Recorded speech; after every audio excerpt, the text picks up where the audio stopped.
Here we go again.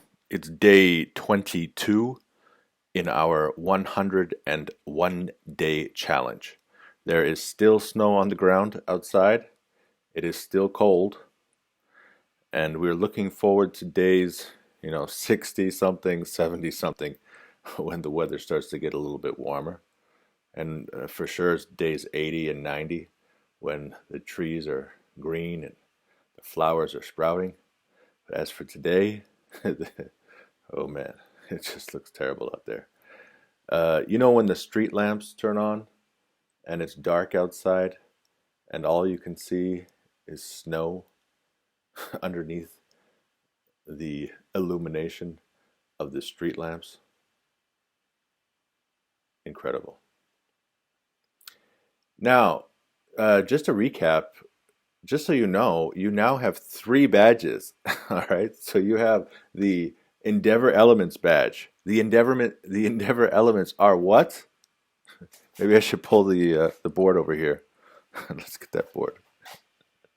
So as you know, what we're doing is at the bottom, with this world that we live in, with our own potential, with the resources that we have, with the people that we work with the motivation that we have, we are able to shape this potential. We have this vast potential and turn it into things which we actually see in our lives. It's actually quite amazing. Now, what happens is, in general, we start to develop assumptions about how we think things should work. We pull in facts. We have opinions. And sooner or later, we start to build these scenarios where we're thinking, yeah, this should be what gets done. And then we choose a plan. This is the second phase of forming an agenda. Finally, we have our plan and we start to take action. And what are we working towards? We have this potential eventually is going to become a what? An outcome. And then once we've achieved those outcomes, then the potential, the new potential is to reuse different elements and aspects of that endeavor in order to continue to succeed, to increase successes beyond the original endeavor. Now, there's a funny thing about Dr. Tom Buchhold's book. There are a lot of answers. There are a lot of structures. But there is one consistent thing that is a little bit strange. There is so you got your badge, you got your Endeavor Elements badge, you have your State Progress badge, and we have now completed State Synergies. So you now have three badges: Endeavor Elements, State Progress, and State Synergies. You understand the three parts that make up all of our processes. You understand the 9 themes which make up the entire planning process of those endeavor elements. And now you're able to pull out reuses by identifying your key synergies and also being able to spot the opportunity for cooperation. You can see how that changes over time, and you're able to see in the big picture how things come together. And it's through synergies that things come together often, most often. It's people that are putting these things together. So you got 3 badges. Now the problem, that's not a problem, but one thing I noticed about Dr. Buchhold's book, you see, now this is the same problem which you remember I told you I was in this education field many years ago, about 20 years ago, and the leader of this group had a doctorate degree in education, and he was the one that kind of said, hey, you kind of need to focus on your general studies, and that's really important. Well, at the time, the reason why I understand and have been using these Stephen Covey principles so much is because we were using the Stephen Covey principles at that time, and I had a Franklin Covey planner, so that was pretty exciting.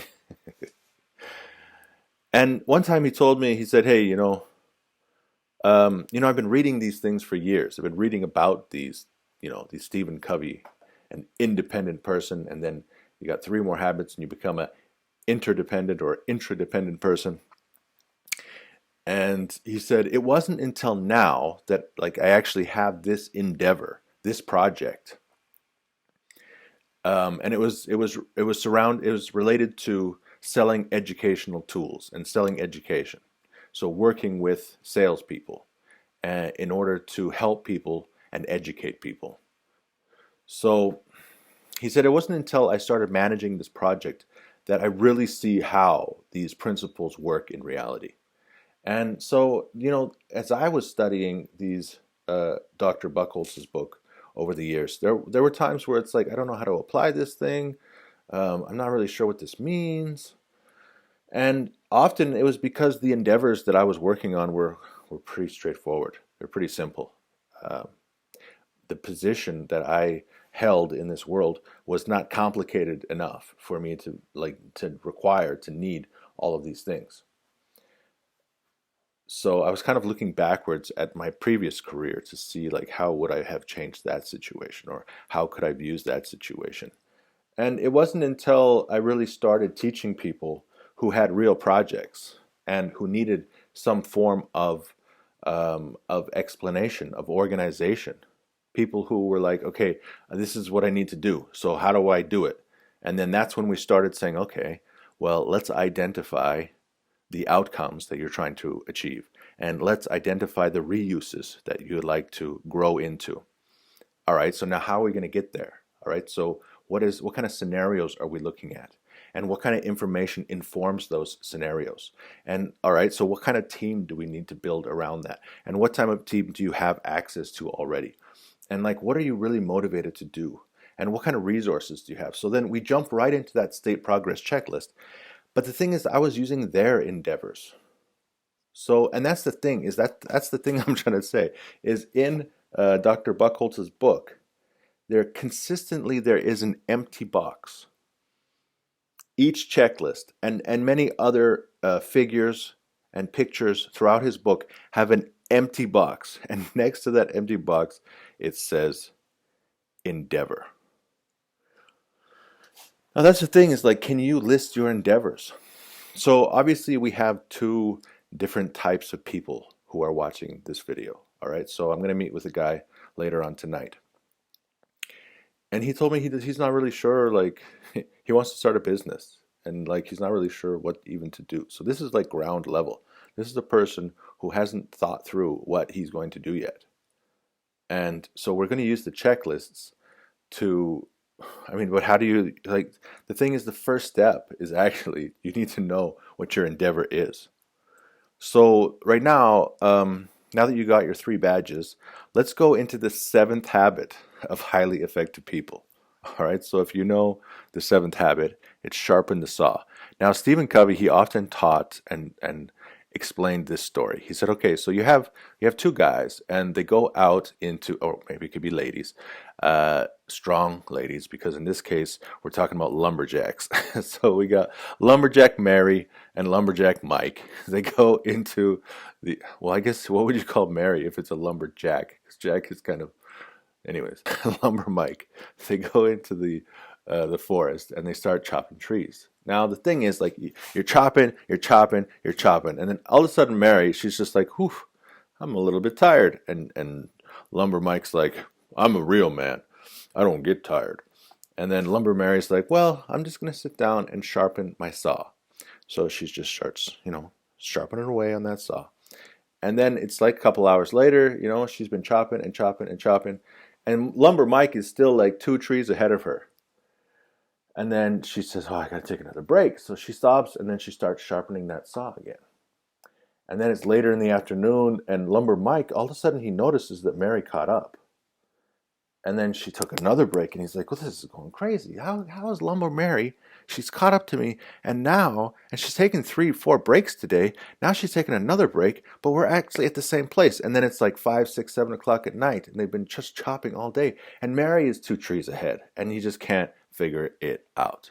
The thing is that his axe was getting duller and duller, and eventually he was basically hitting the tree with a chunk of metal that did not have the ability to cut wood. But Lumber Mary's axe was always sharp, and she was therefore able to accomplish what she wanted to do. So sometimes you have to sharpen the saw. All right.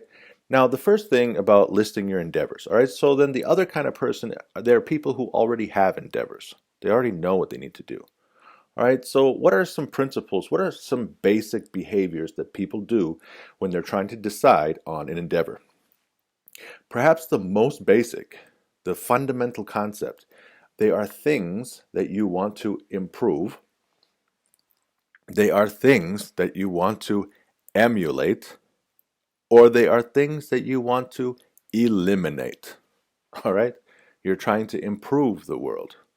It means you see something, you want to make it better. You want to emulate something in the world. You see something and you want to copy it or become like that. Or there are things that you want to eliminate. There are certain things that you do not want to see anymore. All right, so maybe stop the video, take out a piece of paper and a pencil, write down 5 things that you want to improve. All right, when you finish, push play again. Now, next, you want to write down 5 things that you want to emulate. And then finally, you want to write down 5 things that you want to eliminate. All right, so sometimes you feel like something needs to be done. You have this feeling, I feel like this needs to be done. All right, so let's write it down. Because sometimes until you've written it down, you won't be able to take the next steps. Sometimes the first step is just to write it down. The second step is to call me. Call me. Go down into the bottom. You'll find a link. And you click that link and you can reach me. And I'll help you to write down some next steps. So what is it that needs to be accomplished? All right, so when you have that empty box for that endeavor, maybe on your paper you want to write an empty box and say, like, and even write in there what needs to be done.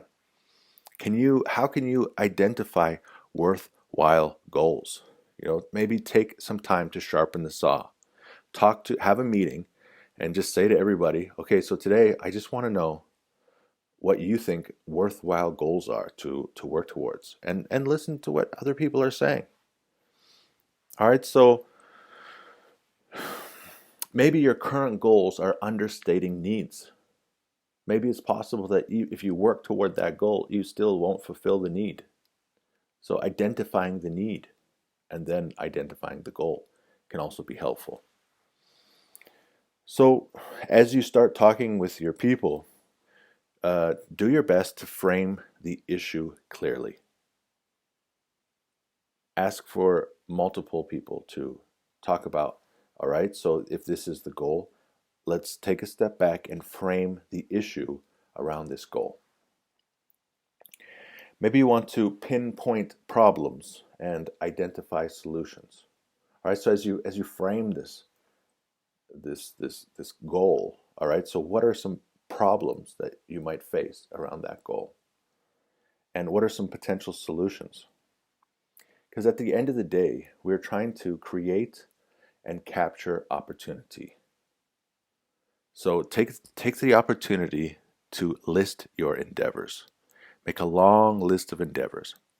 And after you've made that list of endeavors, put a circle around the 3 most immediate, the 3 most interesting, the 3 that you think are most worthwhile, the 3 that you really believe can be accomplished, and then start on the first one. So today is just a little bit of a review, and return to the beginning. We're here to identify endeavors. We're here to list our endeavors. We're here to take a minute today and sharpen your saw, and just make sure that the things that you're working toward are worthwhile, and that you have some spirit, some warmth, some energy inside you that is going to propel you toward achieving these things. Make a contribution to our society, make a contribution to the world, and help humankind to enjoy the benefits and fruits of your labor. This is Space Between Ideas. I'm Blaine Gates.